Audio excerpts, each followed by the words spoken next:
ভাই আপনার তো অনেক কিছু নিয়ে আসলে মানুষ এখন অনেক পজিটিভ কথা বলছে, বলারই কথা আসলে। আমি জাস্ট কিছু জিনিস জানতে চাই একটু ডিফারেন্ট জায়গা থেকে।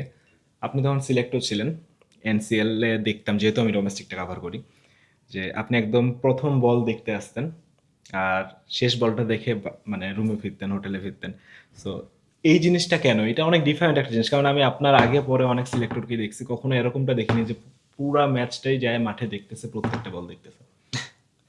না, এটা কিন্তু আসলে অন্যরা কি করেছে সেটার কমেন্টসে যাব না। বাট আমি যেহেতু এজ গ্রুপ সিলেক্টর ছিলাম, এজ গ্রুপ সিলেকশনে যেটা হয়, প্রচুর আননোন প্লেয়ার থাকে। একদম প্লেয়ার থাকে। আন্ডার 14 এ যদি দেখি একদম নতুন প্লেয়ার। 16 এ হয়তো 50% নতুন, 50% পুরানো 14 খেলা প্লেয়ার থাকে। ঠিক একইভাবে 18 ও। সো এজ গ্রুপ ক্রিকেট যখন সিলেক্টর হিসেবে কাজ করেছি, তখন ওই যে একটা নতুন ছেলে হয়তো ফর এক্সাম্পল ওপেনিং এ ব্যাটিং এ নামলো। সে হয়তো 15-20 টা বল খেলে আউট হয়ে গেল। আমি যদি তার বলগুলো মিস করি, সে হয়তো আর কখনো অপরচুনিটি পাবে না আমার চোখের সামনে আসার। সো আমরা 15-20 টা বল দেখলে অনেক প্লেয়ারকে কিন্তু অনেক সময় জাজ করি যে এই ছেলের মধ্যে সে পটেনশিয়াল আছে। তো এজ গ্রুপ সিলেকশনে এই কাজটা খুব মনোযোগ দিয়েই করার চেষ্টা করেছি। তো পরে এটা আসলে সিলেকশনের প্রসেসের মধ্যে একটা মানে কি বলে একটা নিয়মের মতো হয়ে গিয়েছিল যে আমি সিলেক্টর, আমাকে এই কাজটাই করতে হবে। সো ৮ বছর লম্বা কেরিয়ার যখন এজ গ্রুপে করেছি, এভাবে করতে, করতে ন্যাশনাল সিলেক্টর যখন হয়েছি তখনও আসলে সেই নিয়মের মধ্যেই থেকে গিয়েছিলাম। আ স্বাভাবিকভাবে তুমি যখন আমাকে দেখেছো তখন ন্যাশনাল সিলেক্টর হিসেবে দেখেছো যে মাঠের গল্পটা করলি এনসিএল এর।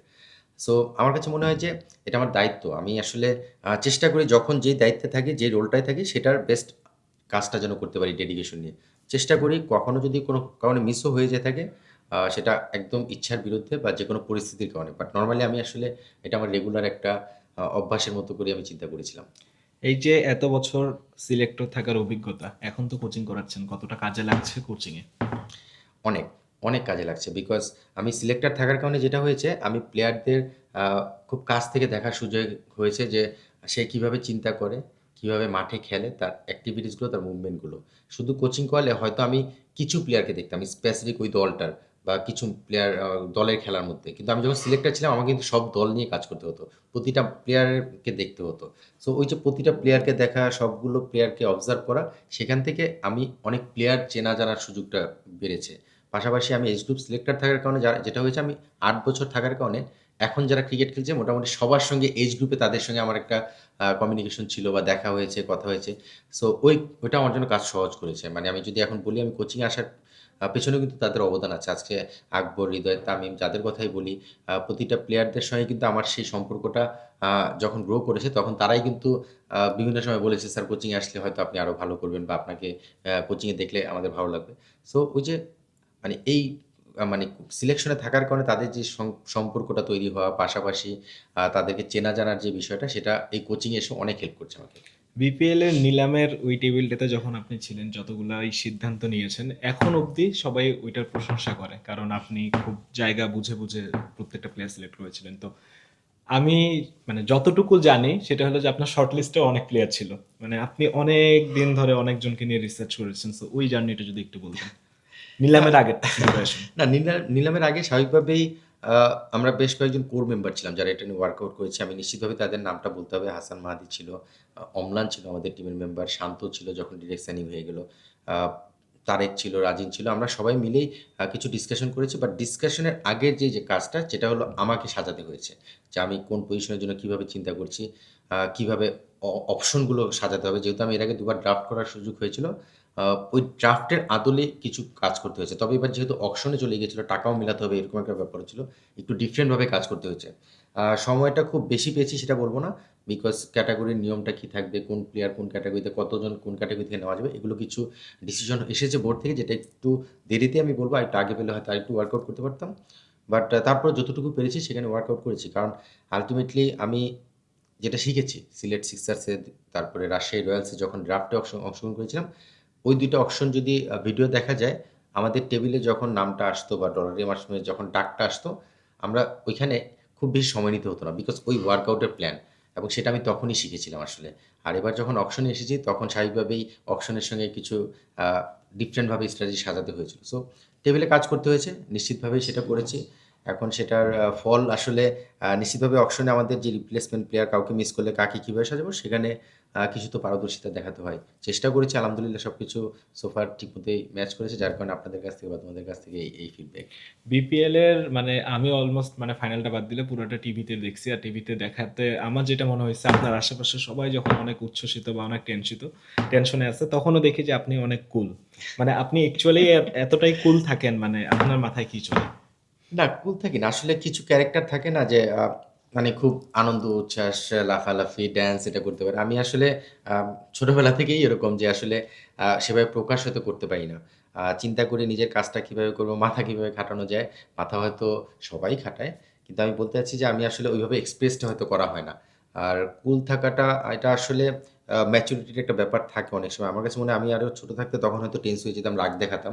বাট সময়ের সঙ্গে, সঙ্গে যখন এই স্টেজে এসেছি, নিজেকে কাল্মভাবে ধরে রাখার যেই কিছু চ্যালেঞ্জ, কিছু মোটিভেশনাল ব্যাপার থাকে, কিছু কাজ করতে হয়, সেগুলো করে নিজেকে কুল রাখার চেষ্টা করছি। কারণ জীবনে অনেক জিতেছি, অনেক হেরেছি। অনেক খারাপ সময় দেখেছি, ভালো সময় দেখেছি। সবগুলো উতরে এসে যখন এই স্টেজে এসেছি, সেখান থেকেও বেশ কিছু এক্সপেরিয়েন্স গ্যাদার করেছি। সেখান থেকে সেভাবেই চেষ্টা করি যতটা কাল্ম থেকে, কুল থেকে নিজের ব্রেইনটাকে প্রপার ইউজ করা যায়। সো আলহামদুলিল্লাহ এখন পর্যন্ত তো সো ফার সেভাবেই মেইনটেইন করছি। সবার কাছ থেকে ভালো ফিডব্যাকই পাচ্ছি। আমি বেশি প্রশ্ন করব না, ফাইনাল ম্যাচটা আমি যেহেতু মাঠে বসে দেখেছি, এখান থেকে 2-3টা প্রশ্ন করতে চাই।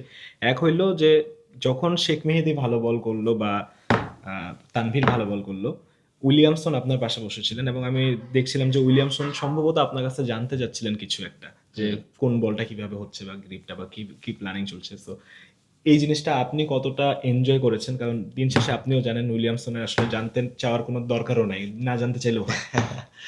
না, জানতে চাওয়ার দরকার নেই সেটা বলব না। Legend player, no doubt. But ওর একটা জিনিস আমার ডিফারেন্ট লেগেছে। মানে একেকজন প্লেয়ার কিন্তু তার প্রিপারেশনটা একেকভাবে নেয়। ও কিন্তু ১ম দিকে হেলমেট পরে, গ্লাভস পরে বসে থাকে। এটা কিন্তু একজন ইভেন প্রিপারেশন। সবার আগে ওই বের হয়েছিল ডাগ আউটে ওপেনারদের এসে আগেও। থাকে, রাইট। সো আবার কিছু প্লেয়ার থাকে যারা হেলমেট, গ্লাভস খুলে খুব রিল্যাক্স গল্প করে। আ আবার অনেক প্লেয়াররা থাকে একটু নকিং করে। ডিফারেন্ট ক্যারেক্টার থাকে। কেনের সঙ্গে যেহেতু এর আগে কাজ করার সুযোগ হয়নি, এবার যেহেতু একসঙ্গে ডাগ আউট শেয়ার করলাম। ও হলো একদম প্রতিটা বলে ফোকাসড রাখে।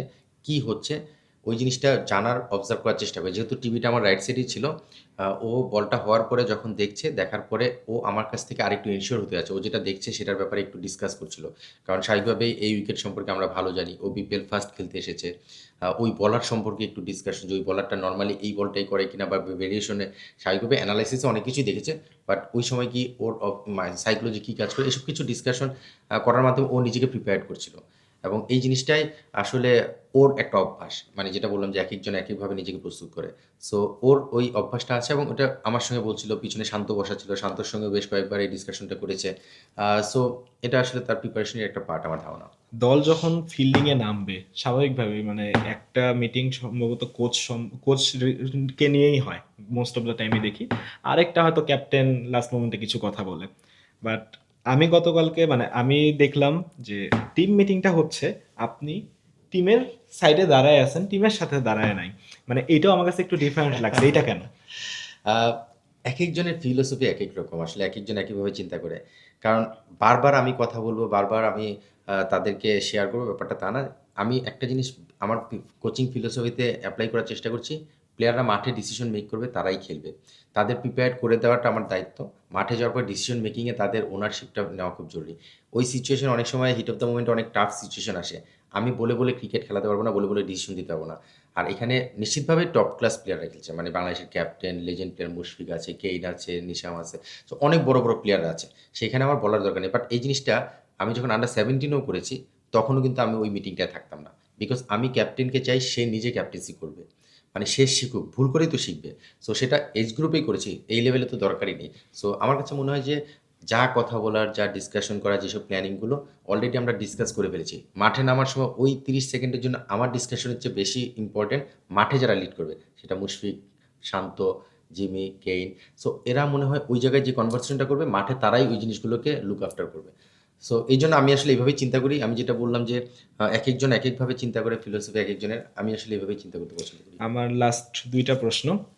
আহ, আপনি নিজের সফলতার জায়গাটা এইখানে দেখেন কিনা যে আপনি সবার হইতে পারছেন, লাইক গতকালকে ম্যাচ যখন শেষ হবে, শেষ হওয়ার আগে প্রত্যেকটা প্লেয়ার যারা ছিল ডাগ আউটে, কোচিং স্টাফে যারা ছিল, সবাইকে আপনি এক এক করে গিয়ে হাক করছিলেন, আনন্দটা ভাগাভাগি করে নিচ্ছিলেন, এমনকি টিম বয়দের সাথে।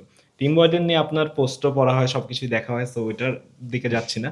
বেসিক্যালি আপনি মনে করেন কিনা যে কোচিং করানোর এই শুরুর সময়টাতে আপনার সবচেয়ে বড় অ্যাচিভমেন্ট এইটাই যে আপনি যখন যাদের কোচিং করান তাদের হইতে পারেন? আলহামদুলিল্লাহ বললাম না মানে যে একেকজনের একেক রকম ফিলোসফি থাকে। আমি মনে করি যখন একটা দলের কাজ করি, তখন সেই দলটাকে এক জায়গায় আনাটা অনেক চ্যালেঞ্জিং। কারণ বিভিন্ন ডিস্ট্রিক্ট থেকে আসে, বিভিন্ন ডিভিশন থেকে আসে, বিভিন্ন দেশ থেকে আসে। বিভিন্ন মানসিকতা, বিভিন্ন পরিবার থেকে আসা। সবাইকে এক কাতারে আনা এটা কিন্তু এত সহজ কাজ না। অ্যাজ এ হেড কোচ এটা যখন করা যায়, তখন পিছনে আর ব্যাক ব্যাটিং যেটা আমরা বলি পিছন থেকে কথা বলা সেটা আর থাকে না। তখন সবাই চিন্তা করে টিমের ভালো, টিমের ভালো। সো এই জিনিসটা একটা বড় চ্যালেঞ্জ। এই চ্যালেঞ্জটা যখন আমরা উতরে নিতে পারবো, তখন জানি যে টিম রেজাল্ট আসবেই। আসার সম্ভাবনা বেশি থাকবে। ফেল তো করতেই পারে। সো সেই জায়গা থেকে আমি এই জিনিসটা সবসময় এভাবে করার চেষ্টা করি। যার কারণেই হয়তো মানে আমার টিম বয় থেকে শুরু করে, টিম ওনার থেকে শুরু করে টিম প্লেয়ার, ম্যানেজমেন্ট প্রতিটা মানুষের সঙ্গে আমার ওই আন্ডারস্ট্যান্ডিং এবং এই জিনিসটা আমি মেইনটেইন করার চেষ্টা করি। আরেকটা বিষয় আমি এড করতে চাই, ট্রাস্ট। আমি জানি শান্ত এটা পারবে, আমি জানি মুশফিক পারবে, আমি জানি সাকলাইন পারবে, রিপন পারবে, আকবর মানে ওই ট্রাস্টটা একজন প্লেয়ারের প্রতি। প্লেয়াররা যেমন ট্রাস্ট করে হান্নান স্যার রাইট ডিসিশন নিবে, হান্নান ভাই ভালো ডিসিশন নিবে। ঠিক একইভাবে আমি তাদের ট্রাস্ট করি, তুমি এটা পারবা। এই ট্রাস্টের জায়গাটা খুব ইম্পোর্টেন্ট যখন একটা টিম রেজাল্ট করতে হয়। সো আমার কাছে মনে হয় যে আমি এইজন্যই সবাইকে অ্যাপ্রিশিয়েট করি বিকজ সবাই যার জায়গা থেকে তার কাজটা যদি ঠিকমতো করে, আমার কাজ সহজ হয়ে যায়। আমার কাজটা হচ্ছে তার কাজটা বুঝিয়ে দেওয়া। ফর এক্সাম্পল তোমার কাজ হলো এটা। আমি যদি তোমাকে বলে দিই, তোমার উপর যদি আমার ট্রাস্ট থাকে, আমি সেই কাজের দিকে তাকাতে হবে না। তো এইজন্যই আসলে আল্টিমেটলি আমি সবাইকে নিয়েই একসঙ্গে পথ চলি এবং সবাইকে নিয়েই চলতে চাই। আমি বিলিভ করি সে ওই কাজের জন্য বেস্ট, সেইজন্যই সে আমার সঙ্গে কাজ করছে। একদম লাস্ট প্রশ্ন, আর আমি লাস্ট প্রশ্নটা আমার নিজেকে নিয়েই করি আমার ইন্টারভিউয়ের। ওকে। সো আপনি যতটুকু সময় ধরেই হয়তো আমাকে দেখেছেন, সেটা মাঠে হোক, মাঠের বাইরে হোক, যে কোনো অ্যাক্টিভিটিস বা আমার কাজ, সো ওই জায়গা থেকে আমি যদি বলি যে আমাকে নিয়ে কিছু বলতে অন ক্যামেরায়, কি বলবেন? আ তোমাকে নিয়ে যেটা বলতে চাই আমি আসলে তোমার একটা জিনিস একটু ডিফারেন্ট কারণ আমি ন্যাশনাল সিলেক্টর থাকার সময় বেসিক্যালি তোমার সঙ্গে আমার মাঠে যেহেতু রেগুলার দেখা হতো, ওই জায়গা থেকে অনেক ডিসকাশন এবং একটা সম্পর্ক গ্রো করা। তো সেই জায়গা থেকে এটাই বলতে পারি, নরমালি আমরা সোশ্যাল মিডিয়া বা আমরা যেভাবে এখনকার যুগে এগিয়ে যাই, সবসময় ভিউ কত হবে, কার ইনকাম কত হবে, কার সেলিব্রিটি কত হবে, এগুলো নিয়ে যে ফোকাসটা তুমি বেসিক্যালি তার চেয়ে একটু ডিফারেন্ট। তা না হলে স্বাভাবিকভাবেই তুমি ডোমেস্টিক ক্রিকেট এত পড়ে থাকতে না বা ডোমেস্টিক ক্রিকেট নিয়ে ফোকাস করতে না। তোমার কিছু আ স্বাভাবিকভাবেই দেখা হয় কিছু ভিডিও তুমি করো যেটা আননোন কিছু প্লেয়ারকে নিয়ে প্রমোট করার জন্য। সো নিশ্চিতভাবেই এটা ভালো একটা বিষয়। কারণ অ্যাজ এ সিলেক্টর আমিও কিন্তু সবসময় চোখ রাখতাম যে কে কোথায় আছে।